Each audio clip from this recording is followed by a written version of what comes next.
తెలుగు బోధనా పద్ధతులకు సంబంధించి కొన్ని ఇంపార్టెంట్ బిట్స్. భాష అనే పదం ఒక సంస్కృత ధాతువు నుండి పుట్టింది. ఆ పదం వచ్చేసి భాష్. పలు భాషను అలవాట్లతో కూడిన సంక్లిష్ట వ్యవస్థయే భాష అని నిర్వచించినది సంక్లిష్ట వ్యవస్థ హాకెట్. ఆది మానవుల పశుపక్షాదుల అరుపులను అనుసరించి భాష పుట్టిందని చెప్పే వాదమే పశుపక్షాదుల అరుపులు ధ్వని అనుకరణ వాదము.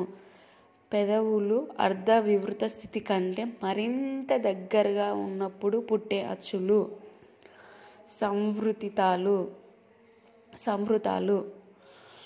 కనీస అభ్యసన స్థాయిని గుర్తించడానికి ఏర్పడిన సంఘ అధ్యక్షుడు R.H. దవే. భాషాపరంగా ఆంధ్ర భాష